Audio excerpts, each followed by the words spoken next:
There is no such thing as a bad Mario game. That's something I always believed, until I played Super Mario Sunshine for the Nintendo GameCube. If there was one word I could use to describe this game, it would be bipolar. My initial experience with the game left me feeling that it was unpolished and janky in a way that Mario games usually aren't, and it would often swing between moments of delight at one end and hair-pulling frustration at the other. I've heard it said that Nintendo rushed this game's development, producing it in just 18 months, and the reason for the accelerated schedule was that the GameCube wasn't selling well compared to its competitors, and they needed a Mario game to start moving units. Inevitably, someone will bring up that quote from Shigeru Miyamoto about how a delayed game is eventually good while a rushed game is forever bad, which, according to some internet sleuths, is not something he actually said. But does Super Mario Sunshine deserve its reputation as one of the weaker Mario titles? Well, when I started gathering footage for this video, my initial answer was no, but the longer I played, the more that no became a yes. Simply put, this is a game that gets worse the more you play it, and by the time the credits started rolling, I was simply glad to be done with it all. Our story begins with Mario and company heading to sun-drenched Isle Delfino for a vacation, with Mario's brother Luigi being conspicuously absent. There is trouble in paradise, however, as upon landing, Mario discovers that someone has gone and sprayed graffiti all over the island, as well as making off with the shine sprites, plunging the island into darkness. As if that weren't bad enough, the perpetrator resembles Mario, which means that he ends up taking the blame for the crime. After being arrested and sentenced at a kangaroo court, he is ordered to clean up the mess. I guess due process isn't a concept on Isle Delfino. Let me offer you this one bit of advice to potential travelers. Never go on vacation to a country where you can be arbitrarily detained. One thing that always strikes me about this game is just how good it looks, even after 2 decades, and the only thing that really makes it look dated is the GameCube's low resolution and that it's locked to 30 frames per second. The transition from the 5th generation of consoles to the 6th provided a huge leap in graphic fidelity, and if you want an example of this, then look no further than Super Mario Sunshine. Just compare how water looks in this game with how it looked in Super Mario 64. There it was just a flat texture, but now it accurately reflects objects above the surface in a way that still looks impressive even today. Another detail that really sells the whole tropical island theme is the heat haze in the distance, which was accomplished by taking the current frame, applying a distortion effect to it, and then rendering it to a semi-transparent texture on a flat plane that is always a constant distance from the camera. In fact, I'd even say that Super Mario Sunshine almost does too good a job of recreating a warm, sunny island because it always gives me a fair amount of eye strain after playing it for a while. Nintendo clearly realized this because the game features NPCs who will give Mario a pair of sunglasses that will reduce the game's brightness by a fair amount. More importantly though, Isle Delfino feels alive in a way that Peach's castle wasn't. Super Mario 64 was a very lonely game, which often lent it a somewhat sinister atmosphere. That is not the case with Sunshine, where the world feels distinctly inhabited and lived in. Individual stages are not abstract platforming environments floating in a void, but are clearly designed to look like actual places, such as harbors, beach resorts, amusement parks, and hotels. And within each level, there are places where you can see other levels on the horizon, giving each stage a sense of place within the greater world. This might not seem all that remarkable now, but as a Mario-obsessed kid who never stopped wanting to know more about the weird and wonderful world he inhabited, this was like catnip to me. As far as the player's goals and objectives go, Super Mario Sunshine uses much the same formula as its predecessor. There is an overworld, Delfino Plaza, which links to 7 stages, each of which is broken up into chapters wherein Mario must obtain a shine sprite, which are equivalent to power stars in Super Mario 64. Perhaps the biggest change is the introduction of the Flood, or Flash Liquidizer Ultra Dousing Device, which is a talking backpack that can be used to shoot water, which in turn is used for everything from defeating enemies to cleaning up the icky paint-like goop that's been dumped around the island. The Flood takes full advantage of the GameCube's analog shoulder buttons. The further you press the right shoulder button, the further the stream of water will shoot, and if you press it far enough that it clicks into place, Mario will stand still and allow the player to aim with a left thumbstick. The Flood spray nozzle can also be swapped out for the hover nozzle, which, as the name implies, allows Mario to hover for a brief length of time. Now, you might think that introducing such a mechanic would trivialize a good portion of the game's platforming challenges, and Nintendo obviously had the same concern, because each stage features one or two shine sprites wherein Mario is deprived of the FLUDD and must navigate a series of platforms using only his basic moveset. These stages feel very reminiscent of the abstract environments of Super Mario 64, and they're also some of the toughest segments of the game, but also the ones that yield the greatest feeling of satisfaction once you actually complete them. And speaking of movesets, Mario's is actually smaller than it was in Super Mario 64, though I don't find this to be much of an issue, as the only moves not present in Sunshine are the ones that saw very little use, such as the leg sweep or the sliding kick. The long jump is conspicuously absent, likely because the hover nozzle already allows Mario a great deal of horizontal movement, and combining that with a long jump would have made level design extremely difficult, as the horizontal spaces between the platforms would have to be enormous to offer any sort of challenge to the player. Now, knowing this game's contentious reputation, my initial experience with Super Mario Sunshine was rather positive. The first two stages, Bianco Village and Rico Harbor, were quite fun for the most part. But there came a point in the game, I'm not quite sure where I just started hating everything about it. Let's start with the controls. At first, they feel fine. In fact, Mario has more speed and agility than in any other 3D Mario game, and combined with the FLUDD, you can perform some truly amazing feats of acrobatics here. It tantalizes you with the idea that Super Mario Sunshine is one of those games that's easy to learn but difficult to master. But as time went on, I started to realize that the controls are actually awful, and the reason they're awful is because it's a case of almost but not quite.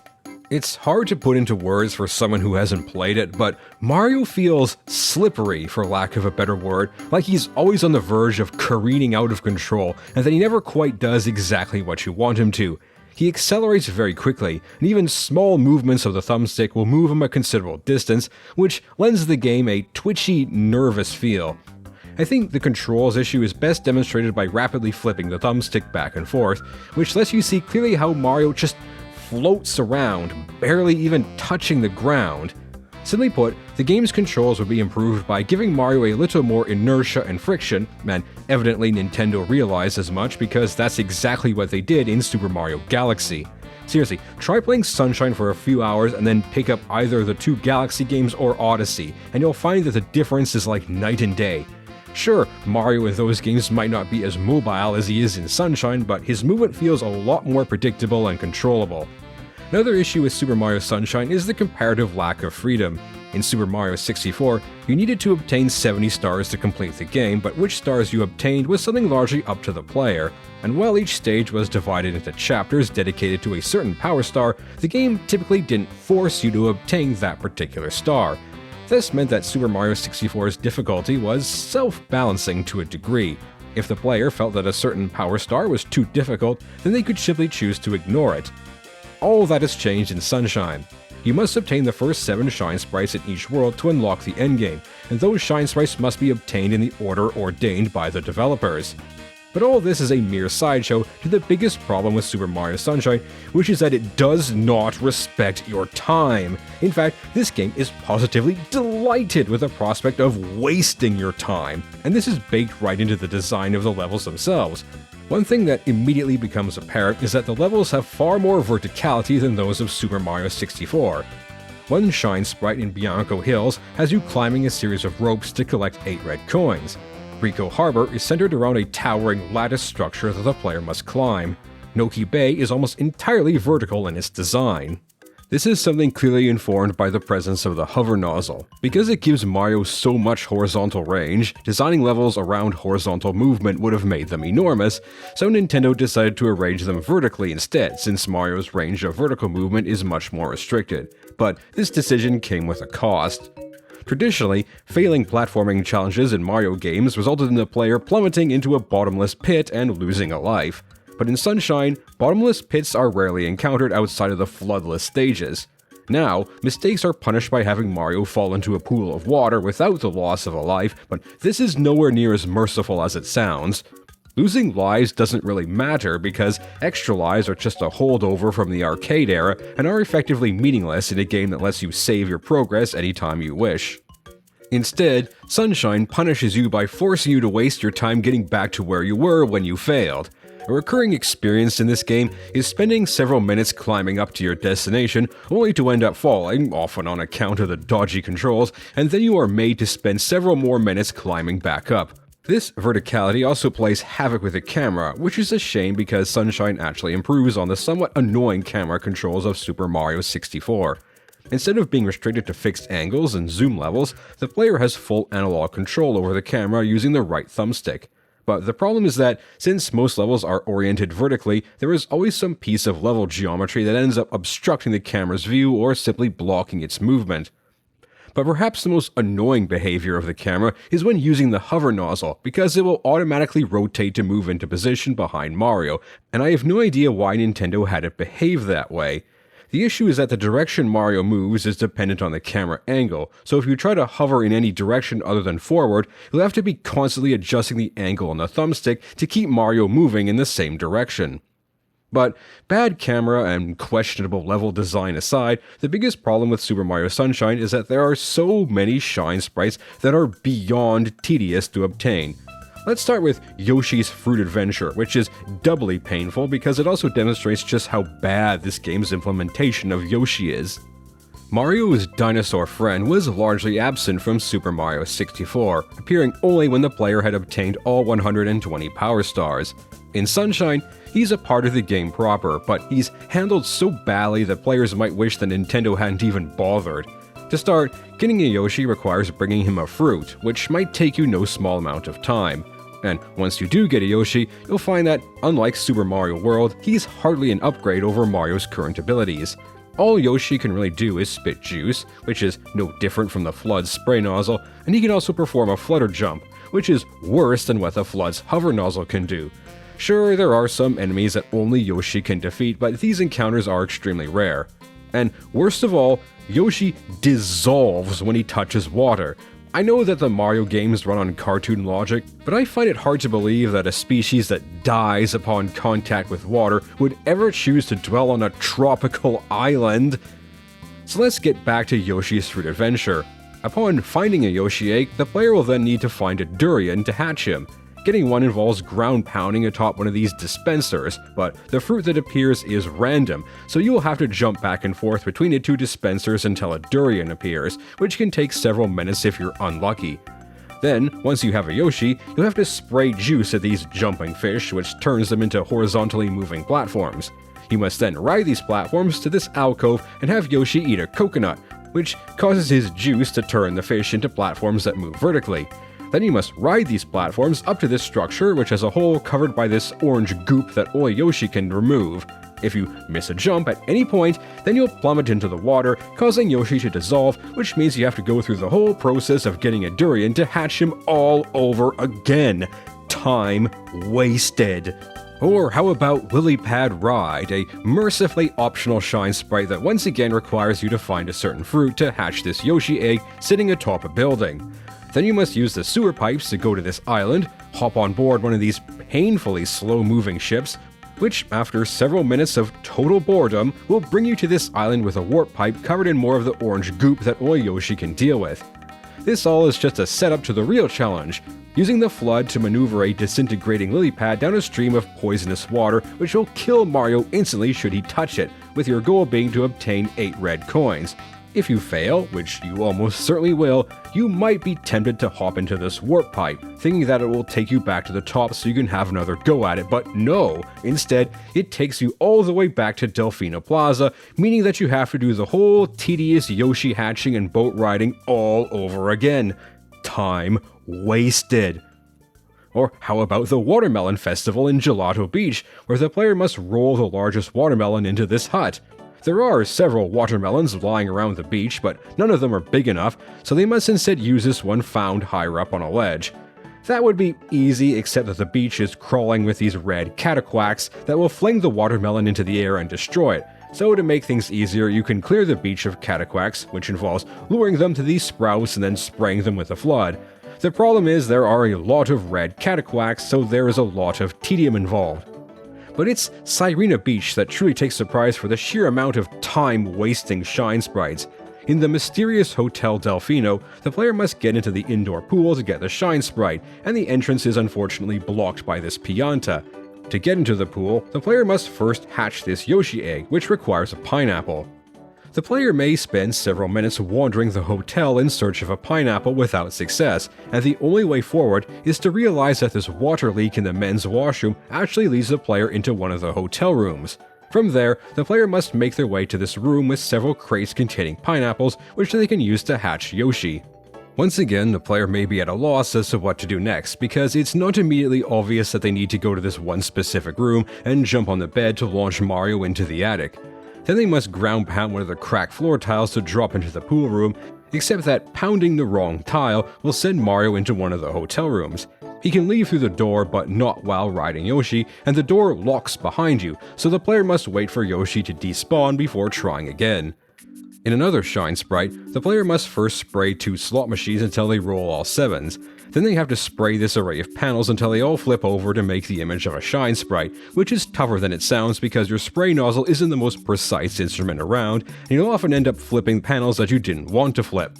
Once you've wasted several minutes of your life doing this, only then will the game let you proceed to the floodless stage that is the actual challenge of this chapter. Time wasted. If you want more examples of how Super Mario Sunshine pads out its content, then there are Shine Sprites for obtaining 100 coins, just as it was in Super Mario 64. But in that game, it didn't really matter which Power Star you selected, because the amount of coins in the level didn't change all that much. But in Sunshine, it does, and it's entirely possible to pick a chapter where there simply aren't 100 coins to be found. The game won't give you any hint as to which chapter you should choose, of course, so what you'll end up doing is spending a good chunk of time gathering up coins, only to realize that there aren't enough to obtain the 100 coin Shine Sprite. Time wasted. And then there are the blue coins, 240 of which can be found scattered throughout the game. For every 10 blue coins Mario finds, he can purchase a Shine Sprite from this raccoon, but the problem is that the game does not provide any means of tracking how many blue coins you found in each level, meaning that if you want to find all 240 of them, you'll have to spend who knows how much time figuring out which ones you have and haven't gotten. Again, time wasted. Let's just say there's a reason why Super Mario Sunshine is the only Mario game I've never done a 100% completion run on, because it's just so bloody tedious that I can't ever work up the motivation to do so, and the reward for it isn't really worth it either. As a capstone to all this tedium and frustration, the game ends with one of the weakest finales of any Mario title. The last stage should ideally serve as a kind of final exam for the player, testing them to see if they've mastered all the skills they've learned up to that point. Instead, the game's final area, Corona Mountain, consists of just 3 sections. The first is a simple jumping and timing challenge, which should prove no trouble if you're at all familiar with the hover nozzle. But the second part has you riding this raft atop a sea of lava, where you must use the spray nozzle to move and steer, which is something the player likely has very little experience with, outside of that horrible lily pad ride Shine Sprite. The third part involves little more than using the rocket nozzle to jump up through these clouds, which isn't much of a challenge, and then you'll finally face off against Bowser, who is also hardly a challenge, because all you have to do to beat him is just use a rocket nozzle to launch Mario into the air and then ground pound these 5 platforms. It's also insultingly basic. Lastly, there is the issue of the game's writing. I know this might sound like a strange thing to talk about given that no one really plays Mario games for their story, but the one in Super Mario Sunshine is so badly presented that it becomes distracting. For one thing, the player is tasked with saving Isle Delfino, but the inhabitants are hardly sympathetic. The Piantas charge Mario with a crime that he did not commit and could not possibly have committed, given that his plane hadn't even landed when the crime occurred, and it soon becomes clear that they are people who not only cannot help each other, but they cannot even help themselves. In Delfino Plaza, the player can come across a Pianta who is on fire, and not once does anyone try to help him, nor does he ever consider jumping into the water that's just a few feet away. You know, I'm starting to think that the whole trial at the beginning was just a ploy to rope Mario into solving all of their problems, which he probably would have done so anyway had they just asked, because that's the kind of person he is. Sunshine also features full voice acting, and it's not hard to see why Nintendo abandoned this idea for future Mario titles. Perhaps the most infamous moment comes when Shadow Mario is revealed to be Bowser's son, who believes that Princess Peach is his mother. I'm guessing that the line, "I'm your mama," was supposed to be read in a tone of incredulity, like, "You think I'm your mother?" But Peach says a line in such an airheaded tone that she sounds as though she's seriously considering the possibility that she gave birth to Bowser Jr. and that she just forgot at one point. Also, Super Mario Sunshine marks the point where Princess Peach really started to become something of a bimbo. I mean, just look at that expression there. There's not a whole lot going on in that head of hers. You know, if there's one thing I despise about gaming discourse on the internet, it's its tendency to reduce everything to either being complete trash or the greatest of all time without anything in between.